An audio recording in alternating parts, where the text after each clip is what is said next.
Welcome back to News9. If you have just tuned in, the Chief Minister has made one of the most absurd and irresponsible statements ever. Basically, a shocker on the 6-year-old's rape. When a reporter asked him about the increasing number of incidents in the city, the Chief Minister retorted, "Is the rape story the only news you have?" Let's now listen in once more to what the Chief Minister had to say. Bangalore rape.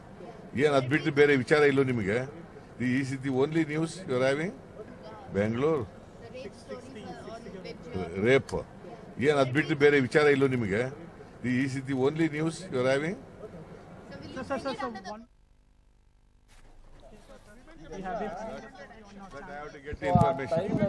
Recommended the action in that case. Women Commission has recommended the action in that case. Women Commission visited that place. Whatever action is required, we will take. Political. Yeah, see, we are wherever we can see invoke Gunda Act, we are going to invoke.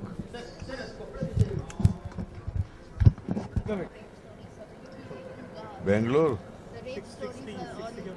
rape. Yen ad bittu bere vichara illo nimage. Is it the only news you are having? Sir, one more, sir, incident in Mysore, in your own constituency, where a girl was made to sleep for nearly 3 hours naked in a hospital when she went. She was a rape victim, and government made her to sleep for naked in the hospital. Who told you? It is on the newspaper, sir. We have been running the story on our But I channel. have to get the information. Women Commission has recommended the action in that case. Women Commission has recommended the action in that case. Women Commission visited that place. Whatever action is required, we will take. Political. Yeah, see, we are wherever we can see invoke Gunda Act, we are going to invoke. In fact, you heard what the Chief Minister had to say over there. The government clearly frustrated. Now, the big question is Karnataka going the UP way with the increasing number of rape incidents, and the Chief Minister unable to stomach this and coming out or making these irresponsible statements? Well, Arun, coming back to you, this is the question that everyone will now want to know is, or will be on everybody's minds, is Karnataka going the UP way? Remember, that was what perhaps even Akhilesh Yadav, the UP Chief Minister, must have felt at that point of time, Nolan, because remember, everyone was hounding him out on those around rapes, and at that point of time he said, don't these happen in other parts of the country?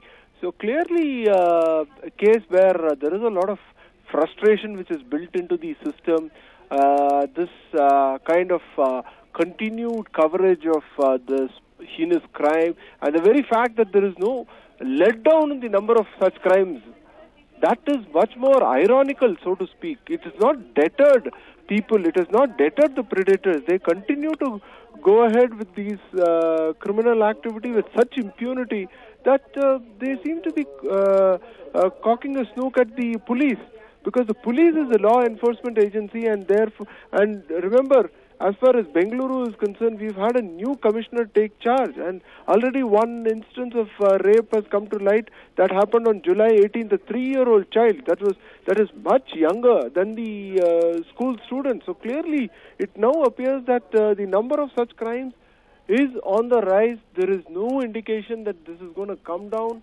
and that seems to be a very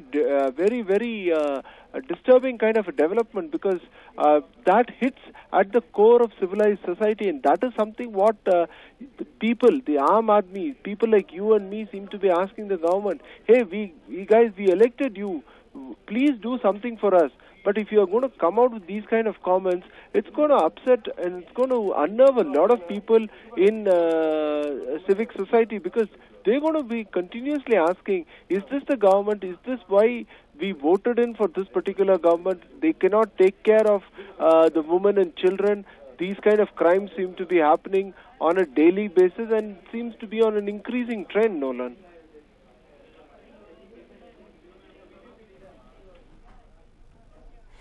Now, Arun, with all these things happening, can we see the government actually losing a hold of themselves, losing their balance over there, thereby allowing the opposition to target them on everything and anything that they say?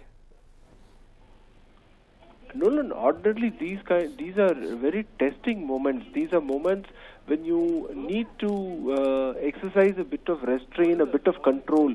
These are the crimes which have hit, as I said a little bit earlier, the core of civic society. It is unable to comprehend. Imagine a 6-year-old child. She's not able to distinguish between what is white and what is black. It is as simple as that. The child is not even 10 years old. She is only 6 years old and she's been brutally raped. Of course, the offender was caught, but that took some time. And if you're going to keep hearing this kind of news, that these kind of incidences are only on the rise, how will you respond? Will you not feel sick at heart? That is what civic society is feeling. It's unable to comprehend what exactly is happening. It wants its elected representatives. Remember, this is not a society of barbarians. This is a society which is extremely civilized. We have a process of getting somebody across as a leader. We elect him and we expect him to do certain minimum things. And if he is unable to do so, then it reflects badly on not only that person's ability, but perhaps the government's ability to get its act together. And if you're going to have this kind of a situation, people in civic society, the ordinary people, society comprises of so many people, but at the end of it, everyone is worried, rich or poor, young or old, teenager or youth, whoever it is worried. That's the reason why you had so many people come in for that protest march at the Freedom Park on Sunday, Nolan. It clearly indicates the fact that there is something chronically wrong. Nothing is okay. Something chronically wrong. Underline the phrase chronically wrong with society. And if there's something chronically wrong with society, society needs an explanation. And who will that explanation come from? Because the crime is not committed by somebody else. It's committed from within the society, with elements from within the society. So if your elected representative shirks from giving you an answer, where will you go? It's a very, very disturbing kind of a development, Nolan. Absolutely, Arun. Arun, now the Home Minister has come about with certain guidelines. The Chief Minister also has stated that such acts will be dealt with very severely. But the people want to see action on the ground as of now. They want to see things being changed as of today, but that's not happening. Understand the phrase guideline. Guideline is a guideline. It will take time for implementation. You mean to say merely issuing a guideline means the predators in society or the wannabe predators, they will stop doing their act? Right. Right, Arun. Thank you very much for all those details. People want to see action on the ground immediately. They do not want to wait for tomorrow, but unfortunately the government over here in the state just can't do that. And that is creating a lot of havoc and now also a lot of frustration for the Chief Minister. Was made to sleep for nearly 3 hours naked in a hospital.